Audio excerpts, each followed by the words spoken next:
Weather satellite ने जब से तस्वीरें जारी की हैं, तब से भारत से लेकर के कोरिया तक एशिया के ये जितने भी देश हैं, इनके मौसम वैज्ञानिकों के होश उड़ गए हैं। सबसे ज्यादा परेशान तो भारत के मौसम वैज्ञानिक है, क्योंकि तस्वीरों में साफ साफ दिख रहा है कि 10,000 किलोमीटर लंबा ये राक्षस रूपी जो भयानक बादलों का समूह है, वो लगातार भारत की तरफ आगे बढ़ रहा है। वेदर सैटेलाइट ने 3 तस्वीरें जारी की। सबसे पहली तस्वीर में दिख रहा था कि हाँ, ये बादल बन रहे हैं, कोई बहुत बड़ी बात नहीं। लेकिन जो आखिरी तस्वीर जारी हुई, उसमें साफ दिख रहा है कि बादलों का बड़ा भयानक समूह एक राक्षस रूपी आकार ले चुका है। सारे साइंटिस्ट इसे नाम दे रहे हैं मानसून मॉन्स्टर। साफ दिख रहा है कि बादल पाकिस्तान तक बन चुके हैं और पूरा उत्तर भारत बादलों से ढका हुआ है। तो सवाल यह पैदा होता है कि पिछले 6 महीने से लगातार ढिढोरा पीटा जा रहा था कि अल नीनो का इफेक्ट है।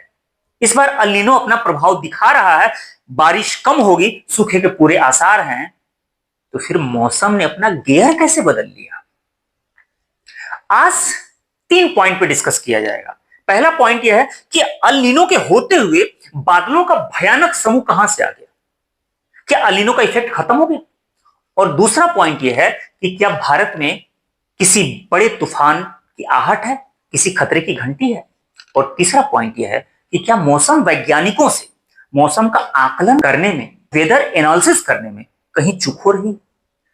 दरअसल सीजनल क्लाइमेट को समझना इतना आसान नहीं होता है। ये लोकल फिनोमिना होता कि इसे आसानी से समझा जा सकता था, लेकिन ये तो पूरे ग्लोब पर होने वाली एक ऐसी एक्सरसाइज है जिसे पूरी दुनिया प्रभावित होती रहती है। भारत में बारिश होगी कि नहीं होगी, भारत में मानसून कब आएगा कब नहीं आएगा, किस साल ज्यादा आएगा किस साल कम आएगा, दरअसल ये डिसाइड करता है पैसिफिक ओशियन, प्रशांत महासागर। अब कैसे डिसाइड करता है, थोड़ा सा उसको भी मैं बता दूं। आप में से बहुत सारे लोग हो सकता है ये ना जानते हो कि अल नीनो क्या है, उसको भी थोड़ा सा बता दूं। फिर मैं बता रहा हूं कि भयानक बादलों की पट्टी कहां से आ गई और भारत में ये कैसे असर डालने वाला है। ये पूरा का पूरा मैप आप समझ पा रहे हैं। ये अफ्रीका है, ये इंडिया है, ऑस्ट्रेलिया है, एशिया है, यूरोप है, ये अमेरिका है, उत्तर अमेरिका और दक्षिण अमेरिका। ये अटलांटिक महासागर, इधर प्रशांत महासागर यानी पैसिफिक ओशियन, इधर भी प्रशांत महासागर पैसिफिक ओशियन। तो समझने के लिए क्या किया जाए कि इस अमेरिका वाले हिस्से को इधर कर लिया जाए ताकि पैसिफिक ओशियन एकदम बीचों बीच में आ जाए, और इस हिस्से को इधर कर लिया जाए, समझना ज्यादा आसान हो जाएगा। ये देख लिया, मैंने ऐसे कर दिया। ये उत्तरी अमेरिका, दक्षिण अमेरिका, ये पैसिफिक ओशियन बीचों बीच में आ गया। अब देखिए, ये है हमारा भूमध्य रेखा। अब भूमध्य रेखा, इसे हम लोग कहते हैं इक्वेटर। ये हो गया कर्क रेखा, ये देखिए कर्क रेखा है। ये आपका मकर रेखा, ये मकर रेखा। आप सबको पता है कि सबसे ज्यादा गर्मी कहां पड़ती है? भूमध्य रेखा पे, इक्वेटर पे। सबसे ज्यादा हीट जोन कौन सा है? भूमध्य रेखा वाला है। अच्छा, भूमध्य रेखा में भी सबसे ज्यादा वाष्पीकरण कहां होगा? जाहिर सी बात है भूमध्य रेखा पे तो होगा, लेकिन वाष्पीकरण की अगर बात किया जाए तो सबसे बड़ा जल क्षेत्र कौन सा? प्रशांत महासागर, पैसिफिक ओशियन है। तो सबसे ज्यादा वाष्पीकरण कहां होगा? नो डाउट यहीं पर होगा, बीचों बीच में। इसी पैसिफिक ओशियन के बीचों बीच में लो प्रेशर जोन क्रिएट होता है। अब लो प्रेशर किसे कहते हैं? देखिए, सबसे ज्यादा गर्मी जहां पड़ेगी, जो सतह सबसे ज्यादा गर्म होगा, वहां हवाएं गर्म होकर के ऊपर उठेंगी। तो जहां सबसे ज्यादा ऊपर उठेंगी तो वो एरिया लो प्रेशर जोन, यानी कि वहां पर प्रेशर नहीं है, वहां पे ऊपर है प्रेशर, ठीक। लेकिन जहां पर ठंडा पड़ रहा होगा, हवाएं ऊपर से नीचे गिर रही होंगी, उसे कहते हैं हम लोग हाई प्रेशर जोन। तो सबसे ज्यादा लो प्रेशर जोन यही हो गया। अब यहीं पर हवाएं चलती हैं, इनका नाम है ट्रेड विंड, व्यापारिक पवनें। और व्यापारिक पवनें इस रूट से चलती हैं, इस रूट से चलती हैं। तो होता यह है कि व्यापारिक पवनें इस रूट से चलती हैं, ये नॉर्मल ईयर की बात हो रही है। तो ये जो लो प्रेशर जोन है, इस लो प्रेशर जोन को पुश कर करके यहां पे ला करके रोक देती हैं, यहां पे लाके टकराती हैं। अब चूंकि ये यहां पर स्थल में जाता है तो यहां पर आके रुक जाती हैं। तो लो प्रेशर जोन रियल में कहां हो गया? ये यहां पर हो गया। अब यहां पर लो प्रेशर जोन हुआ तो इस एरियाज में होगी भयंकर बारिश। कैसे? जब लो प्रेशर जोन हुआ तो हवाएं यहां से ऊपर उठेंगी, और जब हवाएं ऊपर उठेंगी तो ये बादल बनेगा, और बादल बनेगा तो बारिश होगी। इतनी बात समझ में आ गई ना? ठीक। अब इसमें और भी कुछ पॉइंट्स हैं। यहाँ पे लो प्रेशर जोन होगा तो ये हवाएं ऐसे यहाँ पर मेडागास्कर में कुछ यहाँ पर गिरती हैं और ऐसे गिरती हैं। वो मैं पूरी बात नहीं बताऊंगा क्योंकि वीडियो थोड़ा सा भटक जाएगा।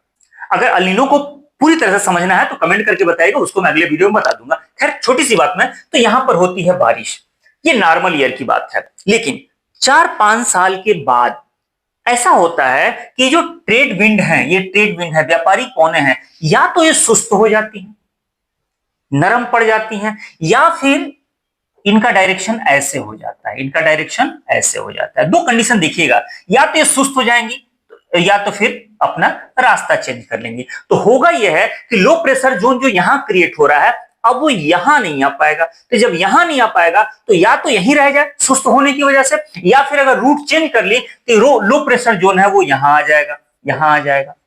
तो फिर जो बारिश यहां होनी चाहिए थी वो इधर होने लगेगी या फिर यहीं हो जाएगी, यहां बारिश नहीं होगी।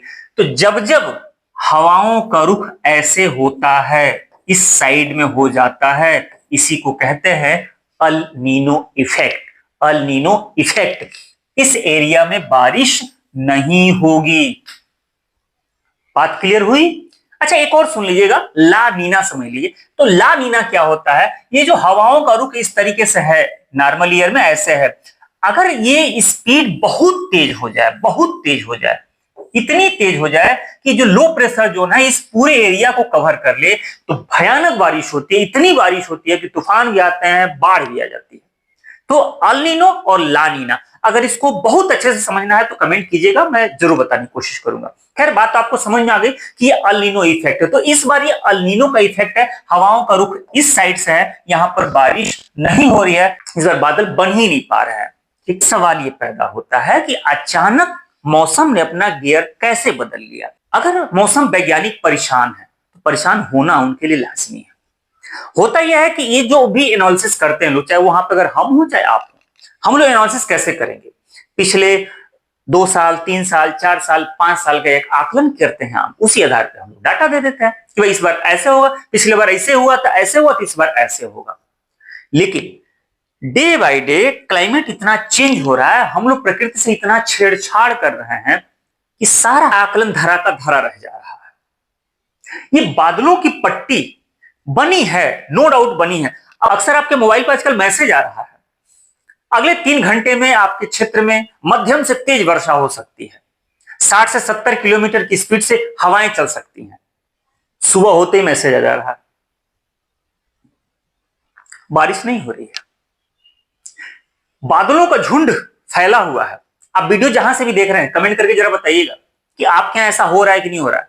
बादल तो छाए रह रहे हैं, 2-4 बूंद हो भी जा रही है बारिश कहीं कहीं, लेकिन बादल छाने के बाद भी बारिश नहीं हो रही है। यही वो बादल है, बादल बने हुए हैं, बारिश नहीं हो रही। क्यों? क्योंकि नीचे से साउथ से अल नीनो का इफेक्ट पड़ रहा है। अल नीनो का इफेक्ट का मतलब है मानसूनी हवाओं के साथ जितना पानी लद के आना चाहिए था उतना पानी आया ही नहीं, इसलिए कि ट्रेड विंड, अभी मैंने समझाने कि ट्रेड विंड का रुख है जो उल्टा है। तो अल नीनो का इफेक्ट है और इधर ऊपर बन गए हैं बादल। तो बादल बन गए, लेकिन इन बादलों में उतना दम नहीं है कि बारिश कर सके। किसान देख करके बहुत खुश ना हो इसे। यही है कि बादल आसमान में दिखेंगे और बारिश नहीं होगी। सिर्फ बात यहां तक भी नहीं खत्म हो रही है, बात यह है कि मौसम वैज्ञानिक खुद ही नहीं समझ पा रहे हैं कि कहां पर हम कहें कि बारिश होगी और कहां पर हम कहें कि सूखा पड़ेगा। बिना सूर ताल के एक ही, अगर 2 जिले आसपास है, एक जिले में बारिश हो जा रही है और बगल के जिले में बारिश हो ही नहीं पा रही है। अब मुझे समझाने की जरूरत नहीं है कि आखिर क्यों हो रहा है। पिछले 12 सालों के बाद ऐसी घटना घट रही है, और घटना घट रही सिर्फ बादलों का गुच्छा नहीं, मतलब ऐसा हो रहा है कि बादल भी बने हैं और अल नीनो का इफेक्ट भी है। आसमान में खूब बादल बने हुए हैं और बारिश नहीं हो, बारिश से कोई आसार नहीं है। आप जहां से मेरा वीडियो देख रहे होंगे आप कमेंट करके जरूर बताइएगा कि क्या आपके यहां ऐसी कंडीशन बनी है कि नहीं बनी। बादल हैं, बारिश नहीं हो रही है, तो दरअसल उसके गुनाहगार हम लोग खुद ही हैं। अभी गर्मी है ना, एसी खूब बिक रही है, खूब एसी लग रही है। जब प्रकृति से रोज छेड़छाड़ हम ही करेंगे तो भुगतेगा कौन? भुगतेंगे तो हम ही लोग ना।